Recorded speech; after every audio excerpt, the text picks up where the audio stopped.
Welcome, everybody. Good evening. We are working through the book, Your Awesome Self, chapter by chapter, step by step, week by week.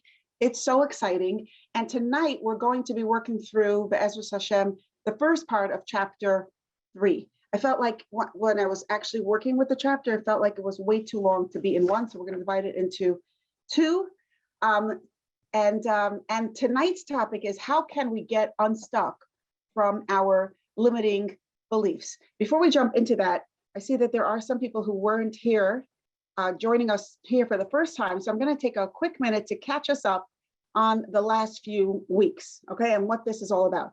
When we are looking as individuals, when each of us is looking for inner peace, security, worthiness, happiness, love, thriving relationships, all the goodness that we want in our lives, our first starting point, like our instinct typically, is to look for what other people are going to change for us, what other people could do, and how circumstances could change to make us have that goodness that we want. And what we're going to do is, this series is not about how to change anyone.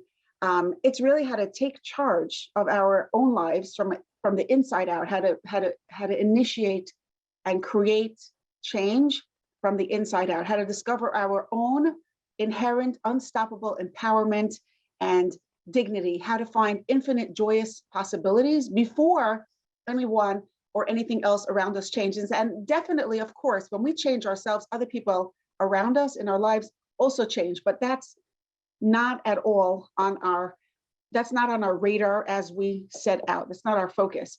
We want to be who Hashem designed us to be: beautiful, strong, capable, empowered, worthy, and just a shining light of love and joy in this world. So this series is not a quick fix to any of our challenges. It's about inner work that creates deeper changes, more fundamental changes, and these kind of changes like really have a very big impact on every single part of our lives, not just one area. So if you didn't read the book yet, you can read it with the group, catch up to us. We're doing chapter 3 now, so it's not that much to catch up. But if you're not a reader, you can definitely still benefit from being part of this group and the discussion. Everybody should please feel free to ask questions, share your experiences, tell the group what works for you, what doesn't work for you. And remember that the most important thing you're going to gain from this experience is nothing that I will say. It's really just, it's what you will experience. It's what you share about your experiences, what the work that you do, the listening to others that you do, and how you integrate these ideas into your own life, and come back to the group and share it, come back with your questions, with your what worked, what didn't work, and to celebrate your victories. Okay, so today we're going to jump into chapter 3. Someone shared an example with me, just to put it out there. Someone asked me, "Oh, are you reading the book?" No, I'm not reading the book at all. I don't ever, maybe I'll read a couple of lines here or there, but that's not what we do here. I'm kind of gonna review an idea of the book that's parallel to the book, to try to deepen our understanding, sometimes trying to fill in things that may have been left out, or that I feel, based on whatever I'm dealing with now in my own life, or, people that I talk to, what might be missing. So somebody shared an experience with me, and I am changing it to use it here as an example, okay? A woman, I'm going to call her Ariella, went to a special event in her community, challah bake. A challah bake is an event where women get together to bake challah, and sometimes there's a speaker, sometimes there's music. It's a nice event. Ariella was very excited to go to the event. 2 of her friends were also going, and she looked forward to a very pleasant evening out. Now, Ariella came almost straight from work. She came home from work quickly, ate and did something, whatever she needed to do. Then she got dressed, or maybe she didn't even change. She wore a very comfortable, casual outfit to something that she could easily throw into the washing machine. And when she got there to the challah bake, she realized that the whole event was on a completely different scale than what she had imagined. It was extremely high class. Everyone was very dressed up. The look was more like for a fancy dinner or for a wedding than, getting around the table to bake some challah. Whatever she was wearing was different from everyone else. And she felt very out of place and uncomfortable. And she could not get her mind off of it the whole evening. She just didn't enjoy herself at all. Now, of course, her friends reassured her that she looked just fine. And come on, I'm like, who's thinking about that? It didn't even matter at all. Just let's have a good time. But she could not. She couldn't put it down.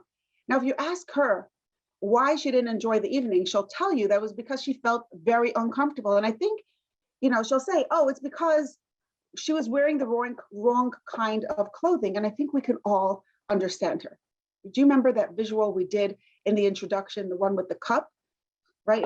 We talked about that. If I am holding a cup of coffee and someone bumps into me and the coffee spills all over me, what caused me to get all wet?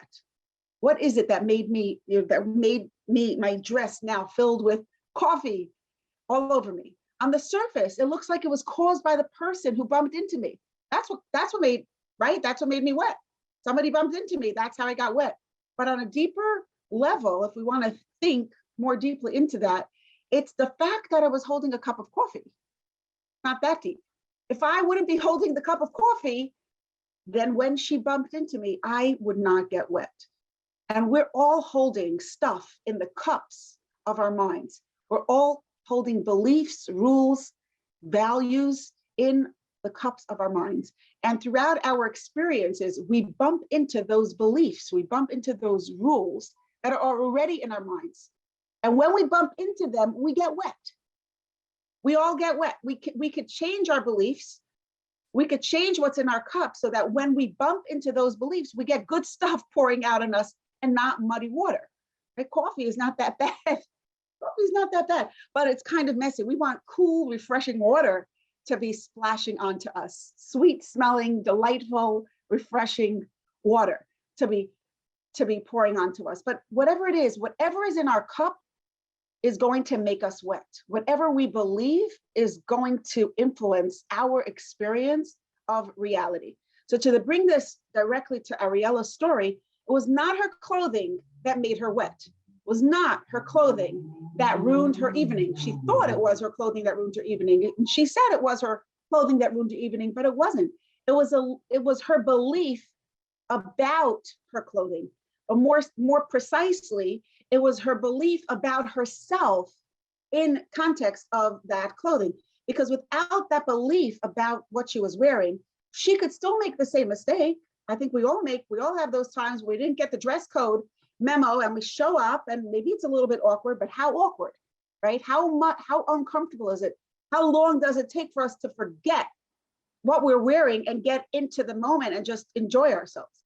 That is up to us. That depends on how attached we are and how deeply impacted we are, how much we value ourselves in context of what we're wearing. In Ariella's story, she felt so self-conscious, she could not let go of that self-consciousness the entire evening. And the most important part of the story is that to her, it really was impossible to change. There was no way that she could have made herself have a good time that night. She could not snap herself out of it, because very deep in her heart, with her whole heart, she strongly believed that if she showed up to that party with that outfit, it is an embarrassment. Such a strong embarrassment that she cannot put it down and enjoy the evening. She carried it with her like a big badge of shame wherever she went, and it took up so much space. It was too much of an issue that she could possibly ignore her. Now let's remember, her friends tried to convince her that it was really no big deal, but she did not believe them. She couldn't believe them, which makes sense. Why should I believe you more than I believe myself? Why should you take my word for it that it doesn't matter? You know that it does matter, right? Ariella had a rule. If I am wearing the quote unquote wrong clothing, it is an embarrassment. It's a badge of shame, and I have nowhere to hide from that shame the whole night. So here are a couple of lines. Here are a couple of lines from chapter 3. Our beliefs and rules are the lenses of our mind's eyes. Just like we're deeply connected to what we see, we're also very connected to what we see in our mind's eyes. If I see it this way, then it must be this way. Our beliefs are not factual reality. They only color our understanding of reality. Many of our beliefs were formed in our childhood when we didn't even have the intellectual maturity that we have as adults. Our beliefs and rules might not even be true, but they feel like facts. That's the part that I'm reading. And if they feel like facts, why should we change them? A smart person doesn't argue with facts. We don't fight reality. I mean, we try to at sometimes, but then we know, okay, we're in denial. But if I know without a shadow of that this is a fact, we try to live with them. We resign to them. Meanwhile, very often, that very idea that we think is a fact, it might not even be a fact. It's just our belief. So Ariella had this belief that wearing the wrong clothing is somewhat shameful, and nobody could convince her out of that idea. So it ruins her night. It ruined her night. She couldn't enjoy herself because of that. But if you ask her why she can't enjoy herself, she won't tell you, oh, I have this belief that's getting in my way. She'll say, I'm wearing this long skirt with a sweatshirt and I'm just so uncomfortable. She has no idea that this idea, this rule, this value that she has in her mind, it only exists in her mind. It actually doesn't exist in anybody else's mind. It's only in her mind. She has no idea that it's possible to change her way of thinking, and with that, change her experience. And now that's just one tiny example, but I hope it's a relatable example, because in our own lives, each of us has limiting beliefs. I'm going to read a little bit more of chapter 3, and then we'll stop.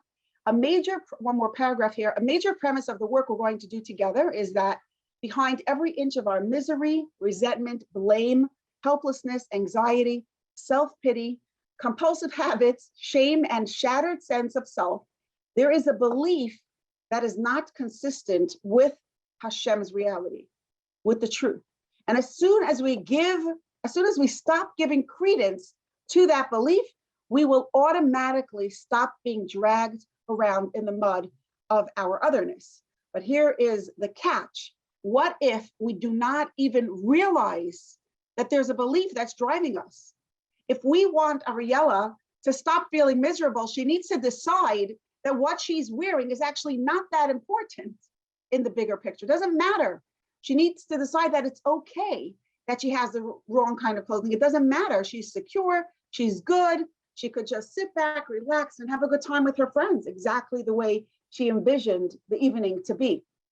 But what if she does not realize that there's a belief at play? Then she just resigns to her misery. What could I do? What could I do? I can't do anything about it. It's like a dead end. And it's the same with us. It's very easy to see this when it's somebody else's story. It's very difficult to see it when it's our story in our lives. So what's the way out? How can we get unstuck from our own limiting beliefs if we cannot even recognize that it's just a belief, that it only exists in our minds, and that with one swish of with one decision, we can change our experience. So today, we're going to do a couple of worksheets.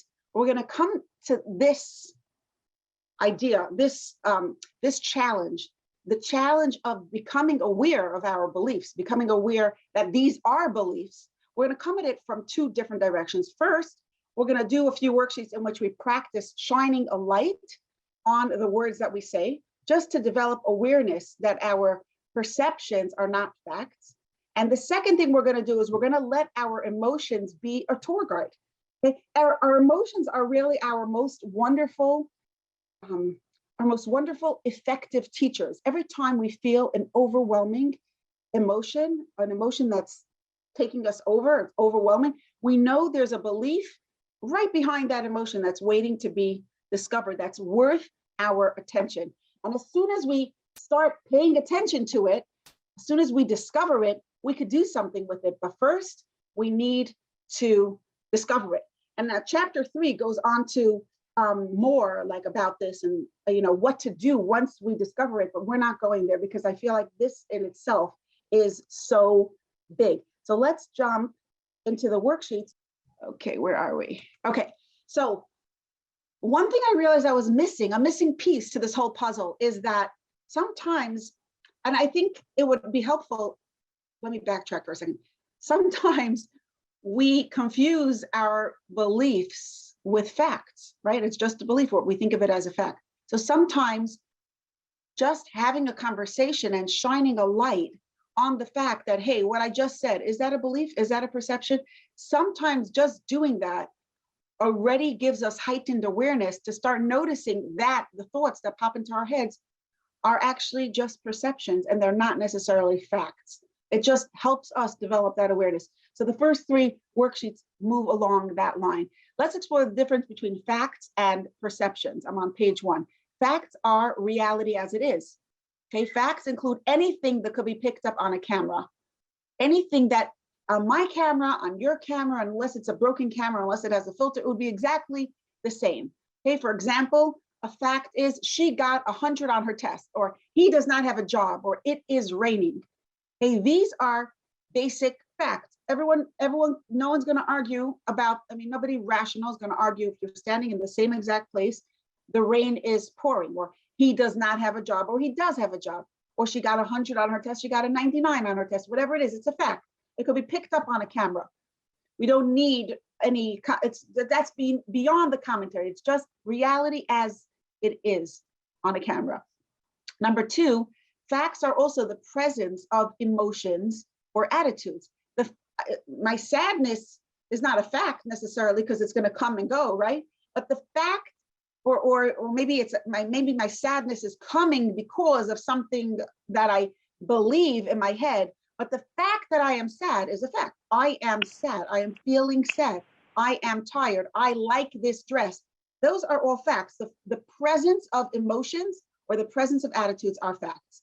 Now, that's all facts. Perceptions are the stories we write about the facts, our own stories about the facts. So when we notice a fact, our minds naturally assign meaning and judgment to that fact. Our minds create a running commentary about the facts that we encounter.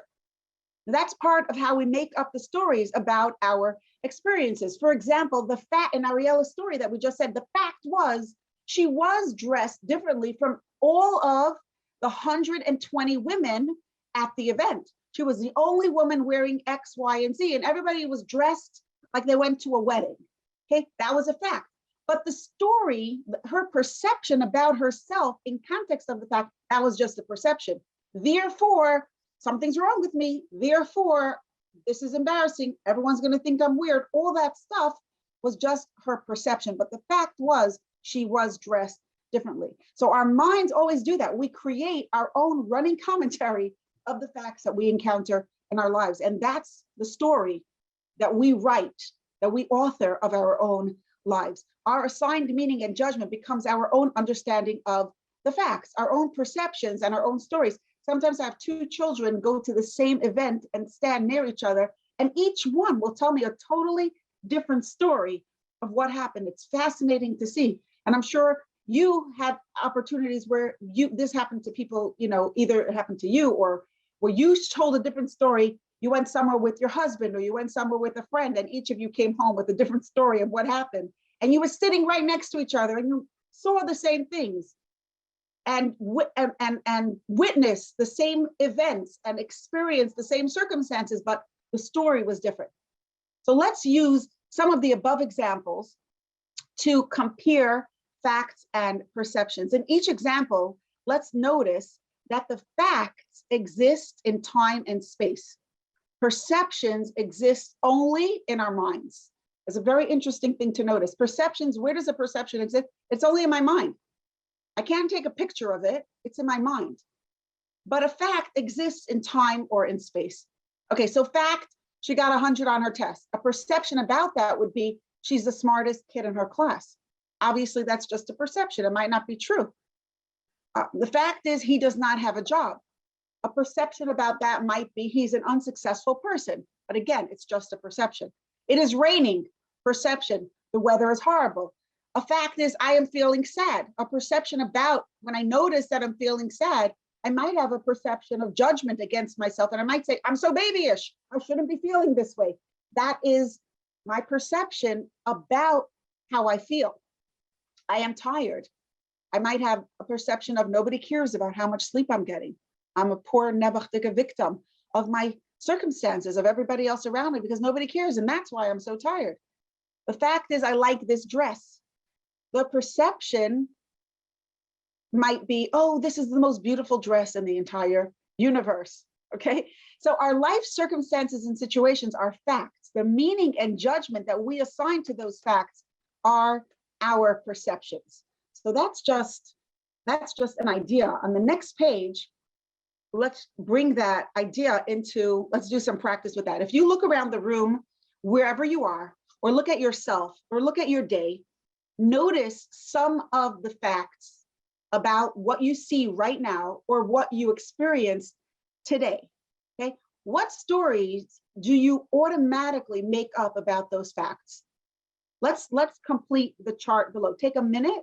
If you're sitting with a pen and paper, or if you really actually give it some thought, you'll have a moment of discovery. That's what this is about. If you could share, this is very not private. So if you want to share your observations and perceptions with the group, that would be wonderful. Okay, the facts that we notice are just facts, but each of us is going to make up a different story about the same exact facts. What makes each of us have different perceptions about the same facts? What causes that? And we talked about this. It's our values. It's our posture, our personal posture, how we see ourselves in context of the facts. It's how we see other people in context of the facts. Okay, so for example, a fact might be I am wearing a black dress, which I am not, but that's what it says on the paper. And the perception might be I look good. I'm just being very basic. Anybody want to share a fact and a perception? You know, whenever you have something that's incredibly powerful, the Yetzer Hara climbs in through the window and hijacks it to use it against us.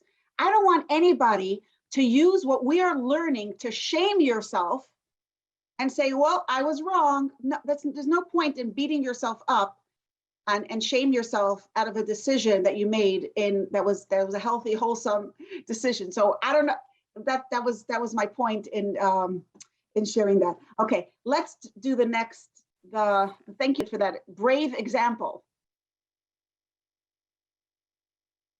Okay, if you could think about a recent experience in which you felt very, very happy or upset, what were some of the facts that were involved? What stories did you tell yourself about those facts? Somebody shared with me that she moved to a new block and her two neighbors, she came out one Sunday morning and two neighbors were like whispering together. And when she came, they stopped talking. And then later, a couple of minutes later, either she saw from her window or she was maybe still outside. I don't know. I don't remember exactly, but they went out together. She saw them going into a car together and they didn't say anything, right? So the story that her instinctive thought that she made up about that was, hey, they're going somewhere and they're leaving me out. But then she thought about it and she said, let me reframe that story. Let's have my adult self speak up because I'm actually not in fourth grade anymore. They're going because they're two good friends that they want to enjoy themselves. They're not leaving me out. They're just going together.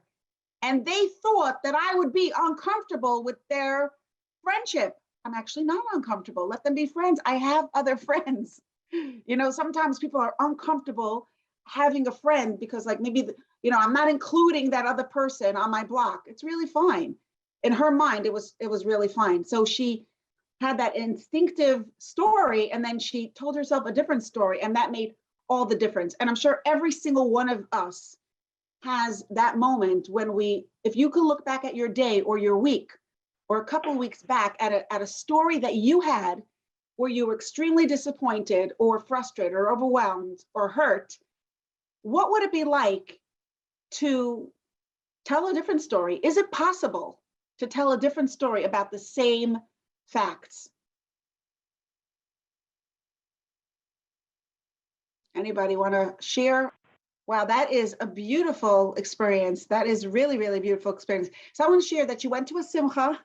I found myself, I'm going to say it in her words, I found myself sitting at a table And I was thinking, I was writing the story in my mind, I'm paraphrasing, that the person, the hostess of this event is a really cold person. The way she said hello to me, she doesn't really care.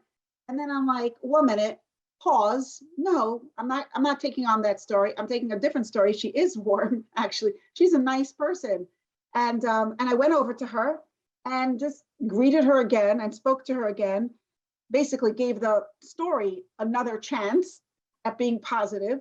And actually, by the end of the night, she showed so much warmth that it was unbelievable. She was holding my hand, giving me all kinds, a beautiful stream of brachos, and I had a whole different experience. This is a beautiful example of how we change our story and the story changes us.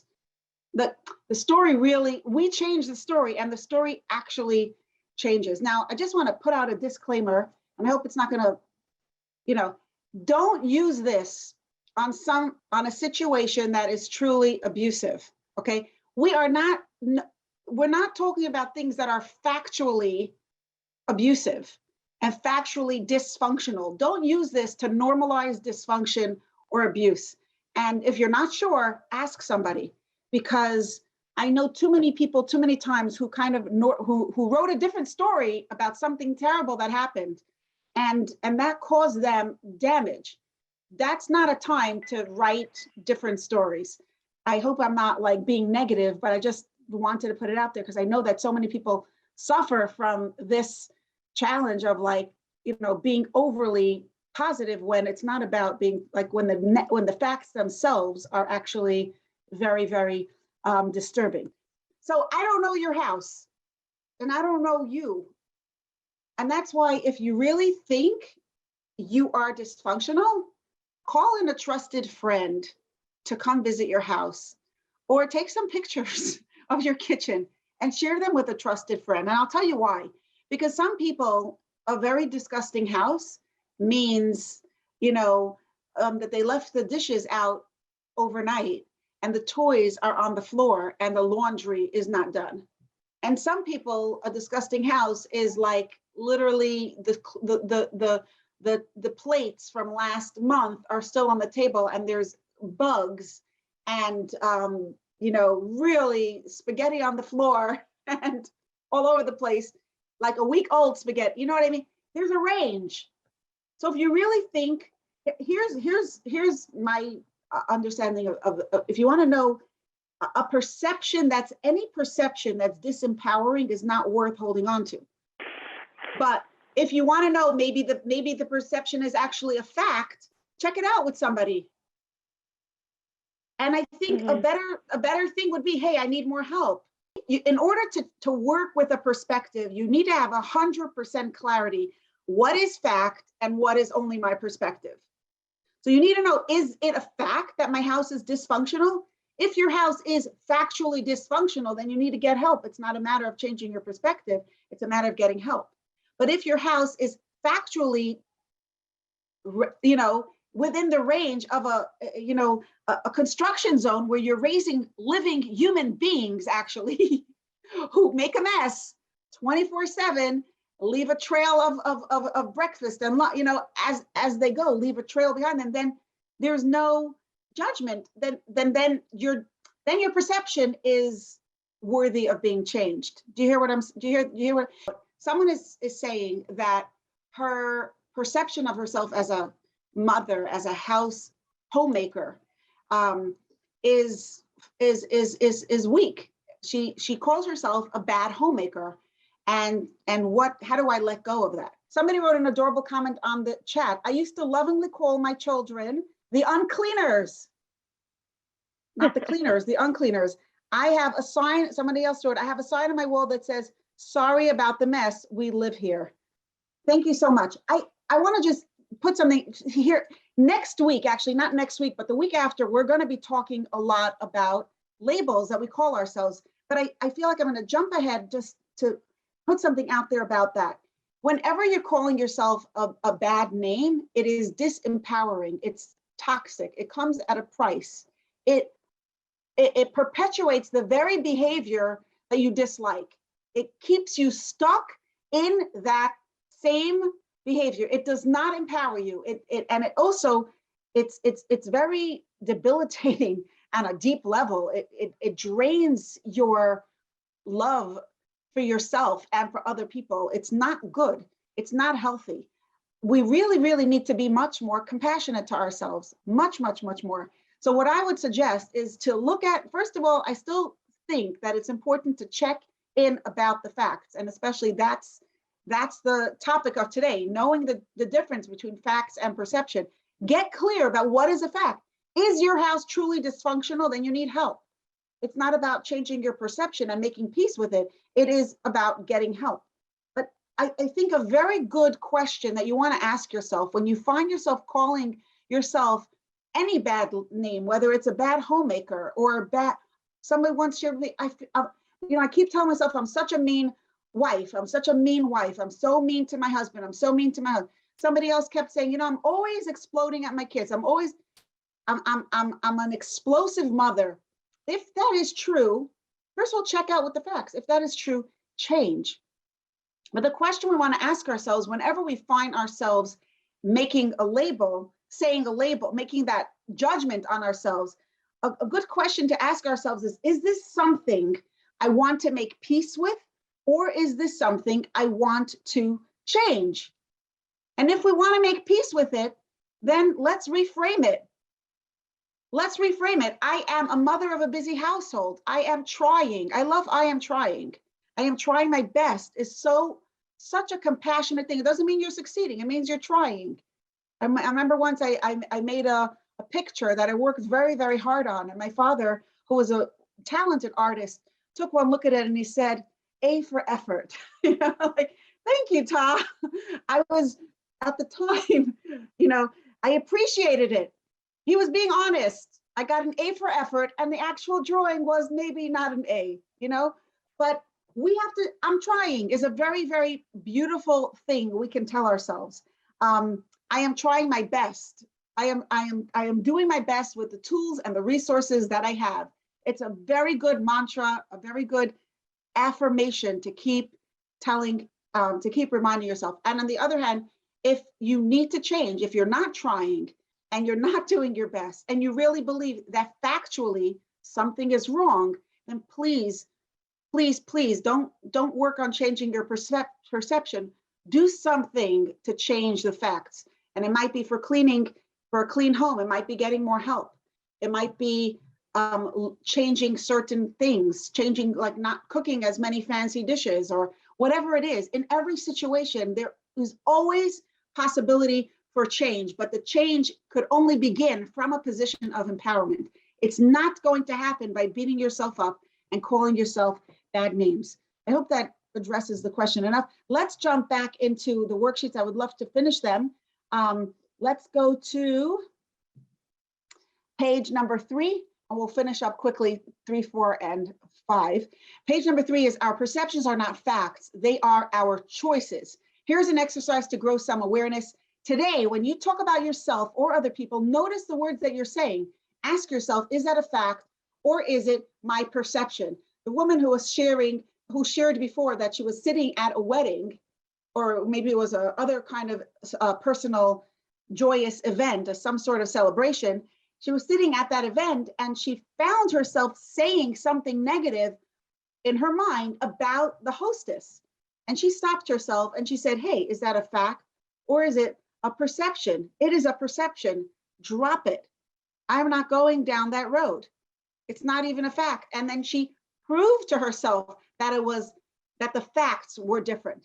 So the words you say, so notice the words that you're saying. And I think anytime they're triggering strong emotions, or even when they're not triggering strong emotions, whenever they're negative, ask yourself, is that a fact or is it a perception? It's a very, very powerful question to ask yourself. Is that a fact or is that a perception?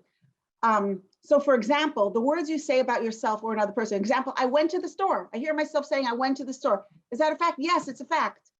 Okay, so if it's a fact, I stop right there. If I hear myself saying, I am a loser, I can ask myself, is that a fact or is it my perception? Hey, actually, now that I'm thinking about it, it can't be picked up in a camera. It's not the presence of an emotion or an attitude. It is my perception. Okay, so if it's my perception, what is the fact about this? The fact about it is I forgot to turn off the oven and I burnt the cookies. Okay, so that's a very simple way to just separate the facts from the perceptions. And ultimately, the facts are always something we want to deal with. The facts are always something to be changed. Once we're in the mode of empowering perceptions, once we have actually healthy perceptions, we are empowered to change the facts. And that makes all the difference. If anybody wants to share an example, that would be great. Otherwise, we'll move on to the next one. Just remember, facts are details that can be picked up by a camera or the presence of an emotion or an attitude. All labels, judgments, the bottom line of all of this is that all labels, judgments, understandings, rules, commentaries, stories are not facts. They are only our perceptions. Notice the words that you use to describe yourself and other people, and do not believe everything you think. Do not believe everything you think. Don't believe every story you tell yourself about yourself and about other people. We want to keep going back to this question. Is this a fact or is it my perception? Go ahead. Let me just share this story. It was such a great story. PTA, I went to PTA. I noticed that I went over to the principal and she zoned out, like as I'm starting to talk to her. And I noticed that she did schmooze more with other people than with me. And ladies, I don't know about you, but this is something that happens when you go to a wedding. It happens at very many social events. Hey, that person, she's so excited. She gave her a hug. She didn't give me a hug. She's not so excited to see me. Oh, she took a picture with her. She didn't take a picture with me, right? We all have these moments where we kind of feel sidelined. We feel left out. We feel like maybe we're not shown the same kind of warmth, acceptance and love that maybe somebody else is shown. What story are we going to write about in our minds when this happens? So this person said, I decided to tell myself it is okay. It's got nothing to do with me. This is the principal story. I'm not writing a perception about this. I'm certainly not writing a negative story about this. The next morning she had an opportunity or maybe a need for whatever reason to call that principal about a different issue. And because there was no negativity in her heart, it was a very meaningful conversation. She wasn't holding on to anything negative. So she was able to have that very meaningful conversation. And in fact, at the end of that conversation, the principal warmly complimented her. And she realized that the principal actually did value her and think highly of her, which is a beautiful thing to experience. But I think it would be a beautiful experience even if that phone call did not happen, and even if the principal did not validate you at the end, because at the end of the day, the prize that you want is not the other person's love and acceptance and validation. It's your own love and acceptance and validation. And you already gave yourself that. And that response, the minute you wrote a healthy, joyous, loving, compassionate story for yourself, a non-judgmental story for yourself. And if you're in the question about saying, is it my job? Somebody else might have been really hurt by such a thing. You know what?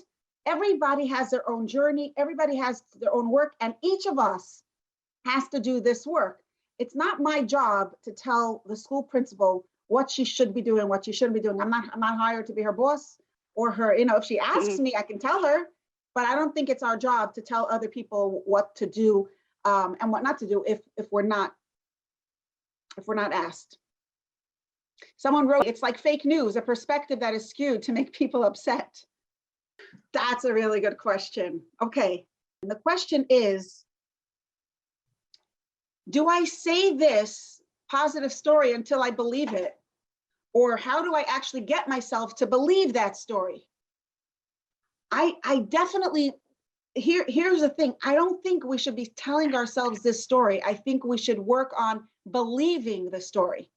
And it's not going to happen overnight. Next week, we're going to talk about that much more.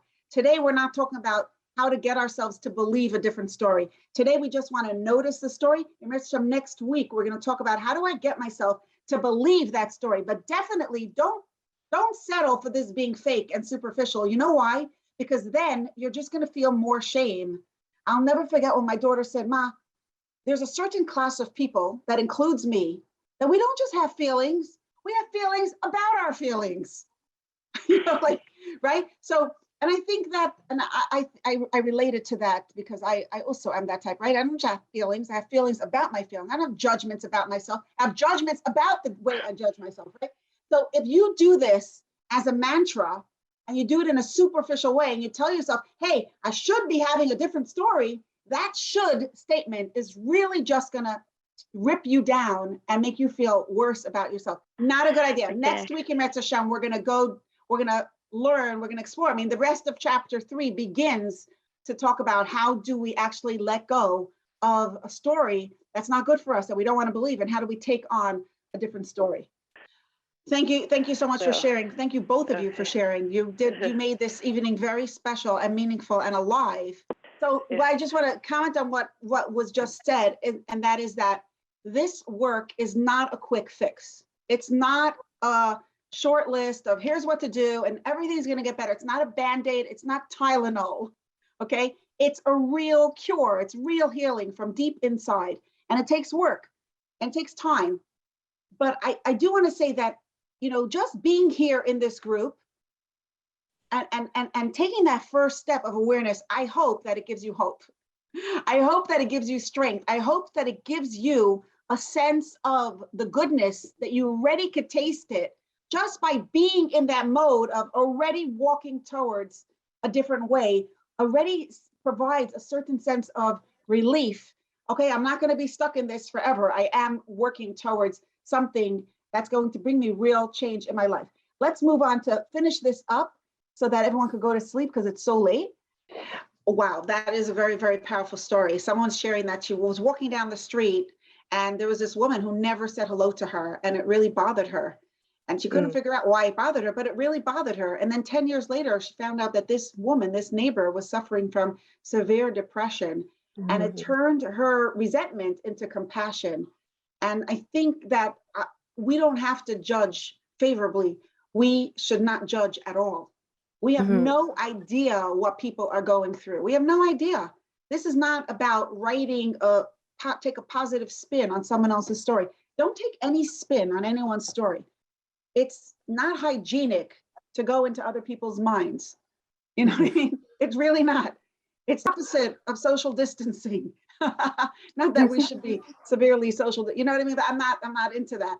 But you know what I mean? We just want to stay in our own headspace. And one other thing, and I'm going to refer to that when we go to, thanks so much for sharing that. That was a great example. I want to go to that worksheet and with that, and I'll refer to this again, what you're saying as an example in this last worksheet. Okay, so we were talking about first developing awareness about the difference between our facts and our perceptions, right? Now we're going to do something else. We're going to go back to what we started off in the beginning and talk about this. I'm going to summarize. Beliefs and perceptions are like lenses that we are looking through. They're changeable. Just like you could wear sunglasses and you could wear regular glasses, they're changeable. But we tend to relate to our beliefs as if they're facts. We obey them mindlessly, even when they hurt us.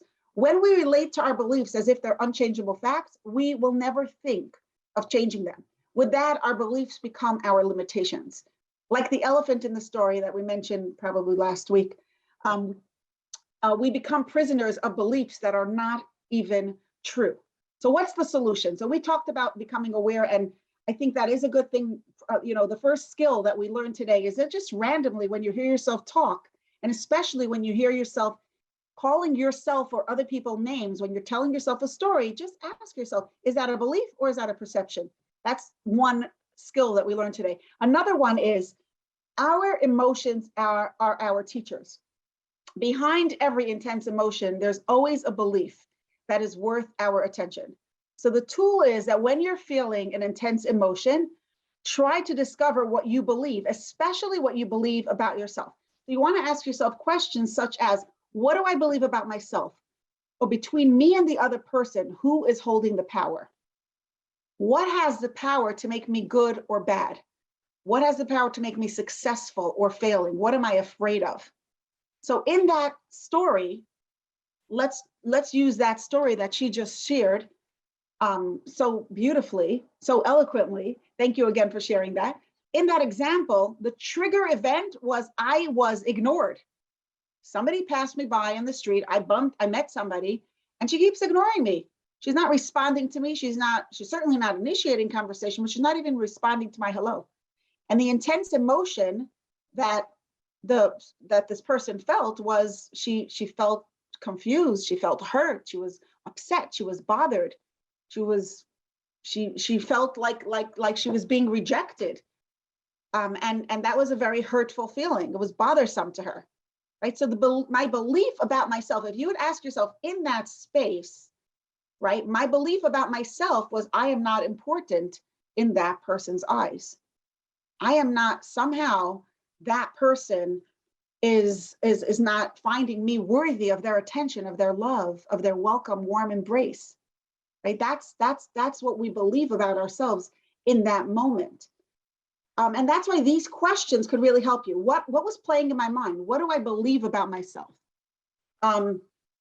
One thing I want to just point out here is that as we come in, the goal of this book, I think that, I will say that I know, and you know, that you gained a lot from this book and from the work that we're doing here when you look at yourself and you see a divinely empowered, beautiful woman looking back at you in that mirror.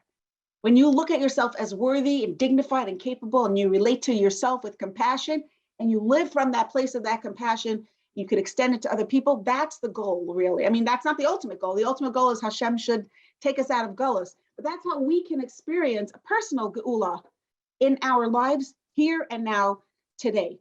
So one of the important things to notice in that is if somebody ignores me, right? In such a situation, am I the victim? Am I the victim of someone else's behavior?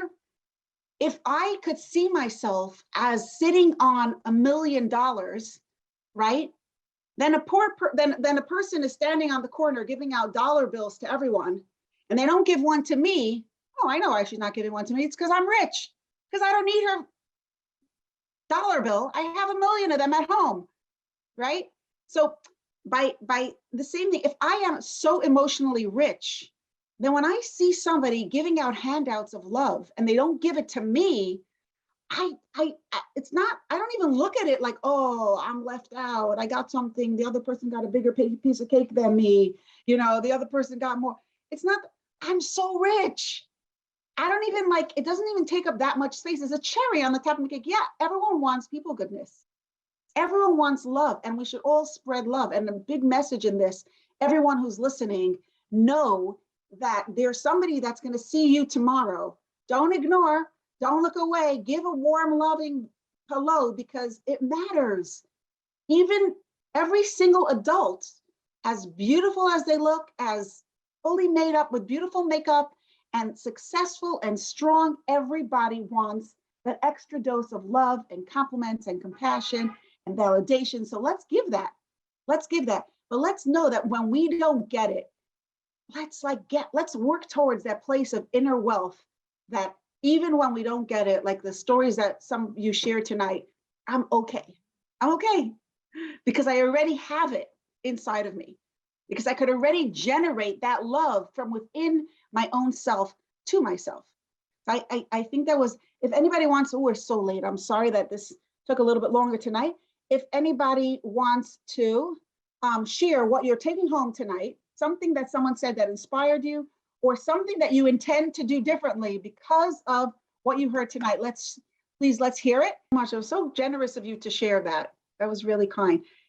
And I love your comment.